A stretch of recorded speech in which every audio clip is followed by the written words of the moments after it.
hei kapi hi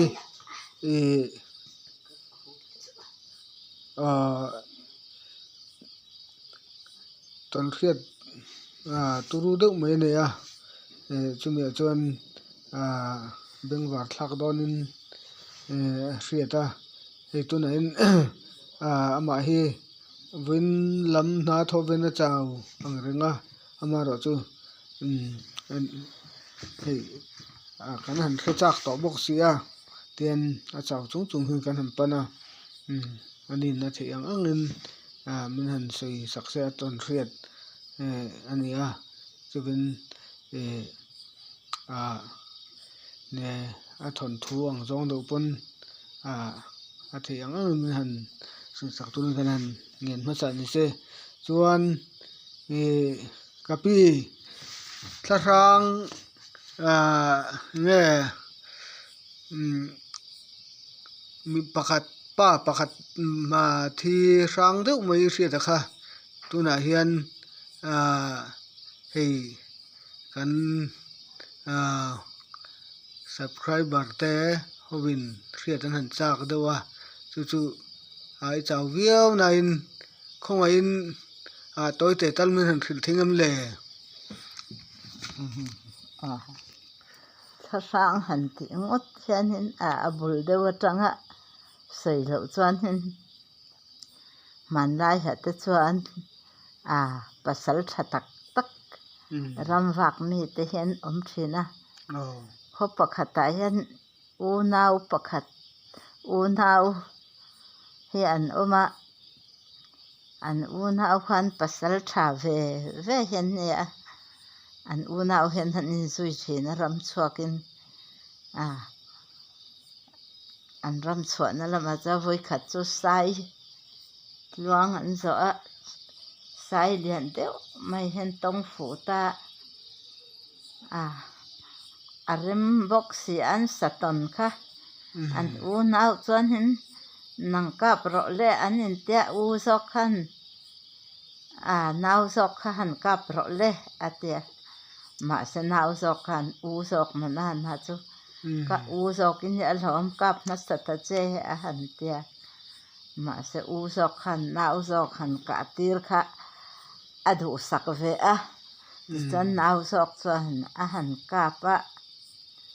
tichuan tluta ruah mai a sai lian pui kha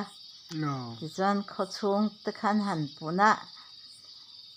beng an hlep a hei hi kan sakah ngei chu ni e tih turin hmanlaiah chuan a beng te a mei te a ketin te hi an hlep hrin a an sakah a chian nan hian tichuan in an sai kah beng chuan han hlep a an hawn ta a khaw chhung mi an han pun a an sai kah kha lian tham bawk a khaw chhung hian an kal an chan mup mup mai ha tikhan nikhua a lo rei zel a u zawk chu le u zawk mana na chu lo tar a tikhan ram chhuak hlei thei ta lova a nau zawk kha chu mihuai sen tak pasal tha tak kha ani chho zel a tichuan khawkhat pasal tha huai sen bawk hloh nei lo tlawm ngeih a hun a pawh a tlawm ngai thei tak mi khan ani chho zel a tichuan a u kha le vanduai thil thu a mihring te chu pathian in thi tura ruat sa kan ni a pathian rem ruatna danglam ve ngai lo a hun a lo thlenga a u chuan a boral san ta a mahse a u kha le pasal tha lo nih ve wang nge niang a eng kong wang ber nge niang le chena sat tam ai ha then khawveng ranin ngeih nan hrelo hmanlai te chuan ran kan khung lova ran han khung si lova ar chau hi chiara an dat mai thin khan ya bong te vok te chu bathlara an om mai ya in hnuai ya te ran reng mai khan om ngai hen anam thei lo an tlan se dur mai ya an in chunga ngot po khan an ar chiar ar hi aman loka po na hian the tok na an lai chuan kong khar te hi tleng rel nei in dap hian ta a tleng rel nei hian han siama kuta a ong atanga han zena hon na khar thei hian kut zen na ong hian siama san khat chu le chu mi ong a chuan an ar par ringa hera ava no a takaleng thei si lo a han no thin a no thei lo china kong ka kha hong ro ka an chuat lai an the lut thok me ha an in leng te song rong han reu man ti an lau ma seng hin ama an mo thei chuang si lo an nu ma ring ot khan mo sia an lau khop me tri phang an then om kho veng te chopin an om chung te ni se lau ve thau bok khor in riak ni se lung thil in a vom thul tui na the thul la ti khan ha chang le a taksa mu thei si lo hian a mit ringot te hian mu a ti hian khan thoka te hian om an mu thina an te a chen ha sakhop ma kha pa kha mar chule ki ni chuan le man lai mi an ya chiang takin kan va hre chuang lo a upa hoina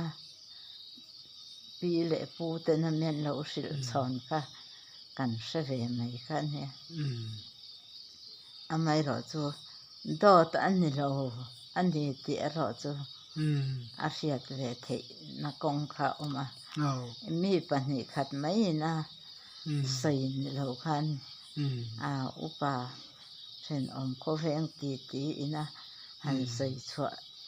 zau chan te po kha an nei ve ni khang atang khan pi le pu te sei kha kan hre chhong ve khan ni mai a tun lai hun ta chon kan mo ve lo ha kha ba khan thiet ngai dom chung no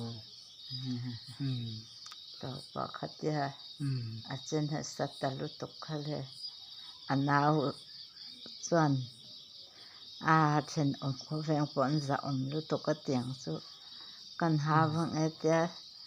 ti khan an ar op pon sum mun an pona khan a the thla thlor mai ha anau thin rim khan a hau ta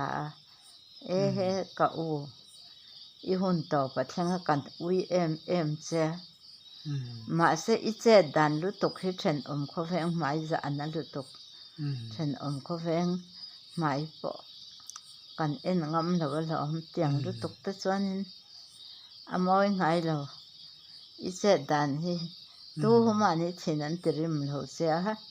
I hun to pathenga thleng ve ani mai tiang lu toka che chu thin te po rim ve lam don tat mai ha ti to lo la a tha ang atia ana vina han hau tak chena kan a top ve ta a chung te le then om ko veng po lungam takhan an om ve ta lo mang chu ngai nom hle mai tin tharang ka riat to chu ke ma phe chuan la sang ber mai ome ne hei chau chung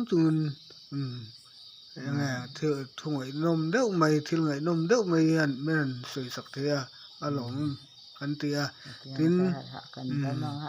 nhà đắng thon thu te po ton khiat te po